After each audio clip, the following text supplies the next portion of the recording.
you tell us about our next hero, Adora Svitak? Adora is an extremely self-motivated person. She is an internationally published writer. She is a spokesman for the literacy campaign. She spends most of her free time traveling from school to school, lecturing underprivileged students on the importance of reading and writing. Her goal is to inspire people through literacy and challenge them to get out and change the world. Please welcome to the stage Adora.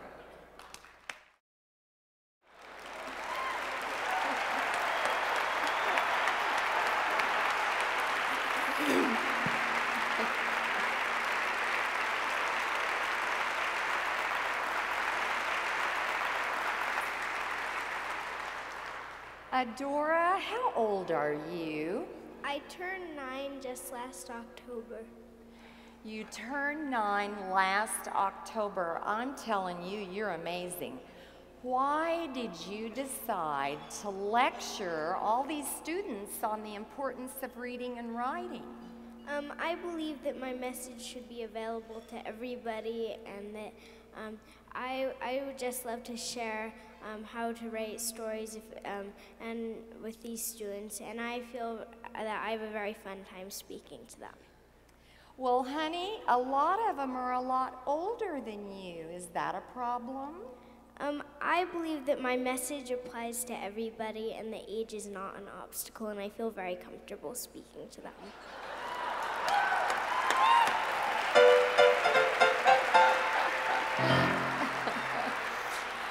Well, Adora, what about women in leadership? I've heard you call it girl power. I really believe that women are just as strong and courageous as men, and I believe that they have very important positions in society. Now, wait a minute, say that all over, because they were clapping for you, and what you have to say is so important for everybody to hear. I believe that women have a very important place in society, and that they are just as strong and courageous as men. And look in the audience right here. More than half of them are probably women, and these are strong women. Oh,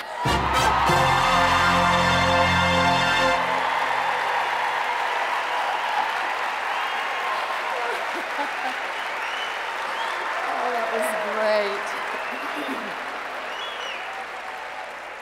Well, what do you want to be when you grow up?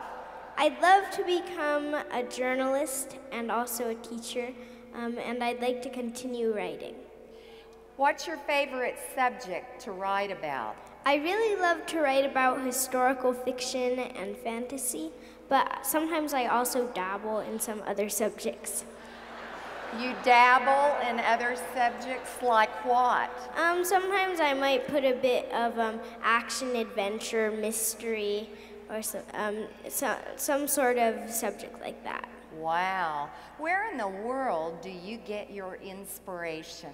I get my inspiration from everything around me, paintings on the wall, pencil shavings, just everything. Also from books I read. If I like a certain idea, I might sort of make it my own, mix it up in my mind. And also I look at other people and I observe, and I use characteristics from them in my stories. I am just amazed. Let me ask you a question. What is the most favorite story that you've ever read? I don't have one particular favorite, but I do have lots of favorites, among them popular series like Harry Potter, the Chronicles of Narnia, the series of Unfortunate Events. I also like Common Nonsense by Andy Rooney. I like a book called Caddy Woodlawn. So those are my favorites. And what's the favorite story you've ever written? The favorite story I've ever written would probably be, well, some of my favorites include probably The Spoiled Prince or Uncontrollable Magic. Both these are in my book.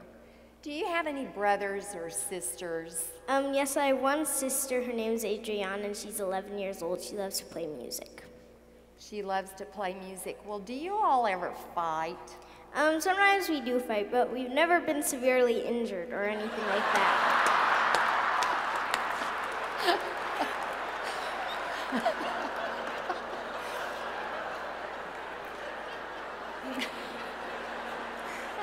Well, honey, I'm really glad you haven't been severely injured because that would be terrible. Well, what's the silliest thing you've ever fought about? Well, sometimes we fight about things like maybe if we drank too much juice or if we accidentally jumped on each other's bed or something like that. Just silly stuff. Yeah. Yeah. Do you get nervous when you talk in front of students? No, usually I feel pretty comfortable talking in front of students because I feel that they're very friendly and that they are very receptive to my ideas, and so I feel very comfortable talking to them.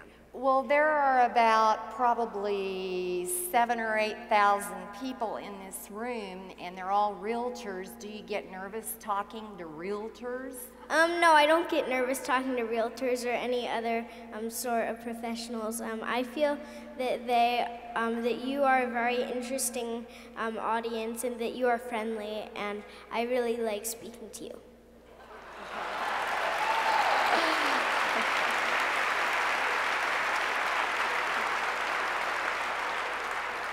Well, you're a published author, so you've written a book. What's the name of it? Yes, I've written a book. It's called Flying Fingers, Master Tools of Learning Through the Joy of Writing. Wow. Have you taught at a university yet? Yes, I actually spoke at Stony Brook College in Long Island, New York. That means we have some New Yorkers here. Isn't that wonderful? Now let me ask you a question. Did you bring any of those books today so that these people might buy one? Yes, I have some copies of Flying Fingers outside of the hall. Outside the door, and I understand something special happens if people buy a book. Is that right? If all the copies are sold, $2 for each book will go to KW Cares.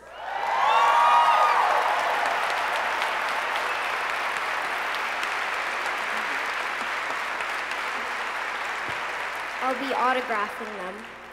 What did you say? I'll be autographing the books so that you can have. I want you all buying those books.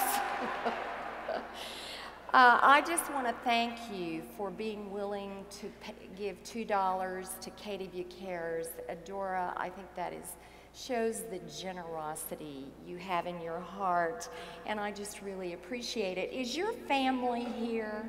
Yes, my family's present here. Would you ask them to come up here? Sure. Could you please come up?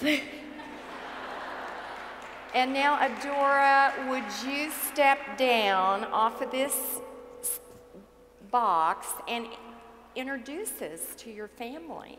This is my mom. Her name's Joyce Sweetalk. And this is my dad. His name is John Sweetalk. And this is my sister, who I sometimes fight with, but not always, who's named Adriana Sweetalk.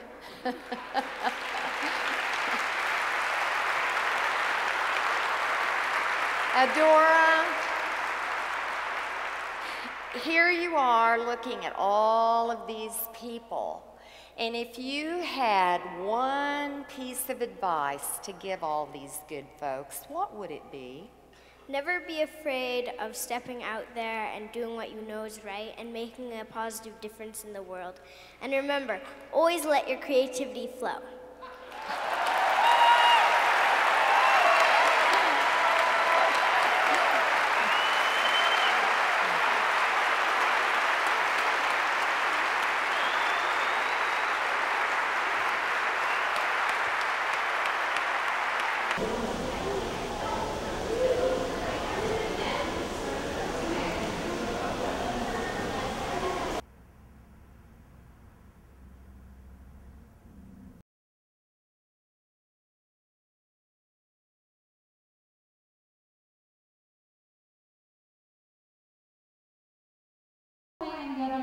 side of the United States.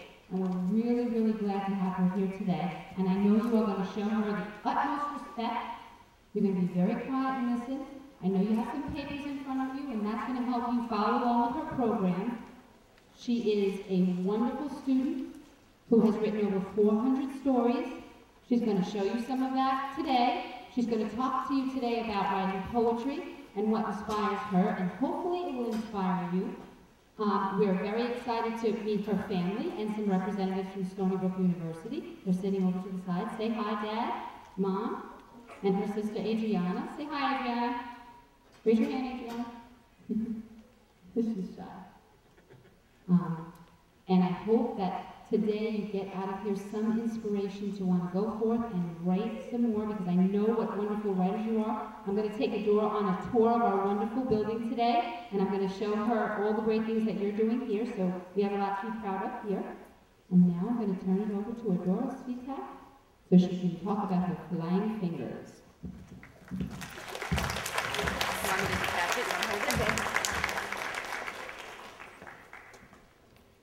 Hello everybody, I'm very glad to be here, and I'm just going to do a quick microphone check to see if everybody in the back can hear me. And I want to hear you shout yes if you can hear me. Okay, so right here is the picture of the entrance page on my website, www.adorasvitak.com, and the next slide, which I'm going to show right now, is in our hotel in Los Angeles. We're being photographed with my mom for a major Chinese newspaper. He tortured stowaways and spies alike. He drowned his first mate just for fun and ran his own cousin under a spike. He had 2 boxes full of knives. On his ship there were cannons 9. He took pride. Can everybody see this, or try and make the font a little bigger? Okay. What I'm going to do right now actually is take it to a Word document so I can make it really, really big. And I mean really, really big.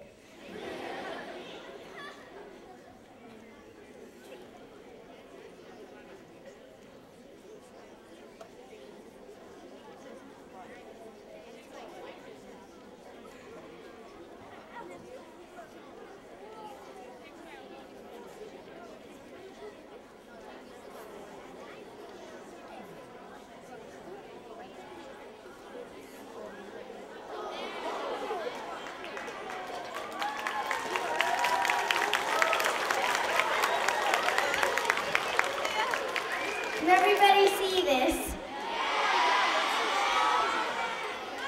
Okay, so on the count of 3, you can read this out loud with me. 1, 2, 3. It was old and gnarled, with branches that reached up to the sky, and wise leaves that crackled in the wind and crunched under your toe. Very loudly if you want to see the sentence right now, and say no very, very loudly if you do not want to see the sentence.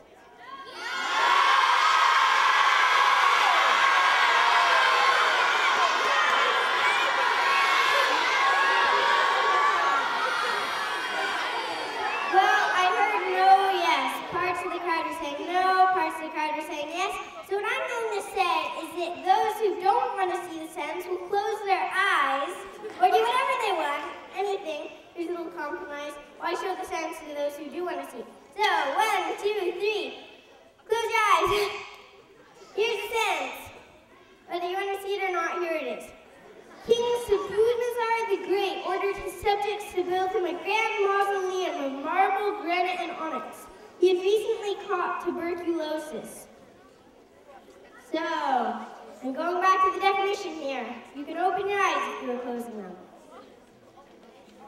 And if you're wondering what pomp means, pomp is like if you're really pompous and you're somebody who walks in and is very, well, maybe not stuck up, but sort of all grand and walking like this. Oh, hello everybody! Very, very nice day to see you. Here's my gold tipped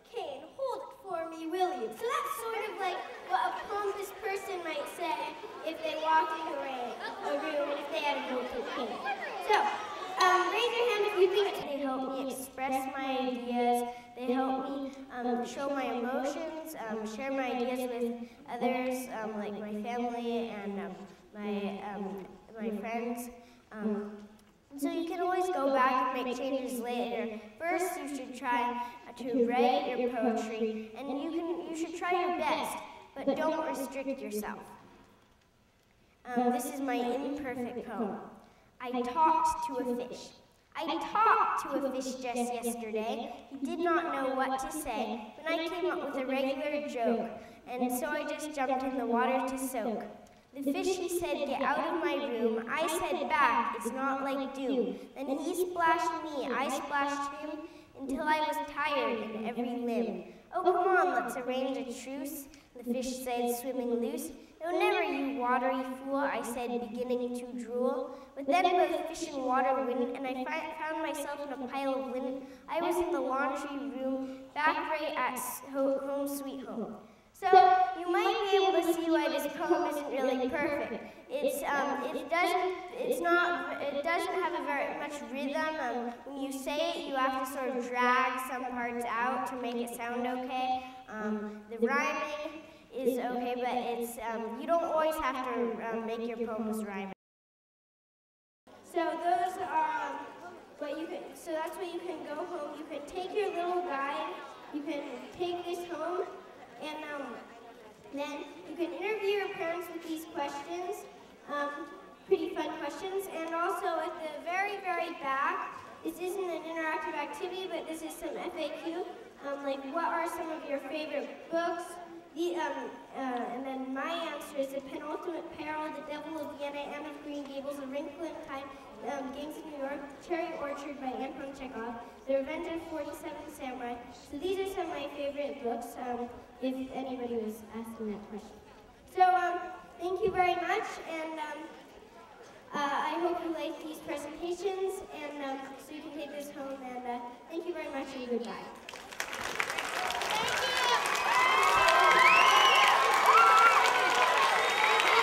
You know something? When I first met Adora, when she first came to the middle school, and we know how scary it is when you first come to our middle school and how big it is, she was a little shy, and I was a little worried that she might be shy today on the stage, but she definitely proved me wrong, and I think she did an outstanding job sharing her knowledge with us. Let's give her one more big round of applause.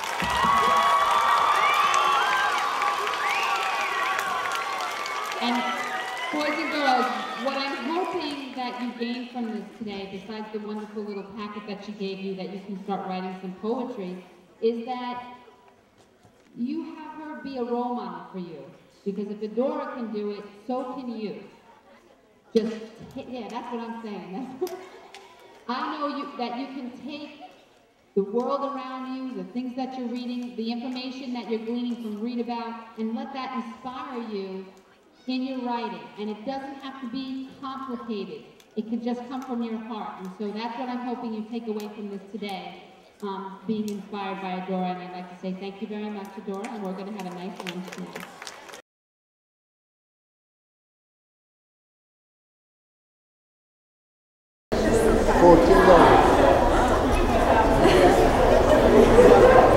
Sorry.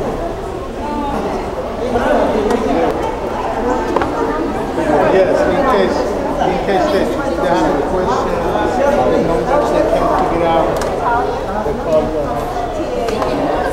Can I see your card? Can I see your card?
it. It's worth it flying here all the way from Washington. Guys, don't push, all right? All the way on the other side of the mountain. West Coast, baby.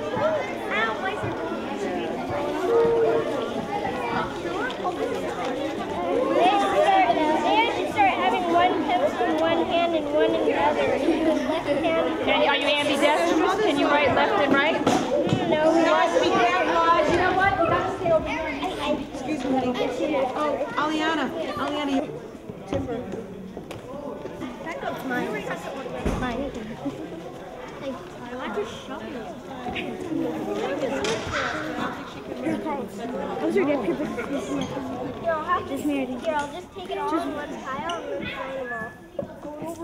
Yeah, nobody push back in. All right, don't push, guys, okay? She's going to be here for 5 minutes. She's definitely a role model, and it's so hard to get the kids to want to love to write and to research and do all the great things that they need to do to meet the standards.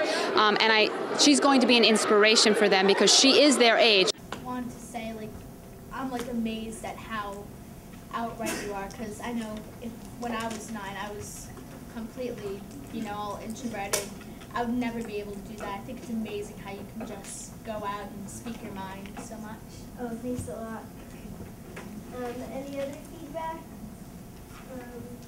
How about what you like about it and doing it? Okay, are there any parts, that you particularly like?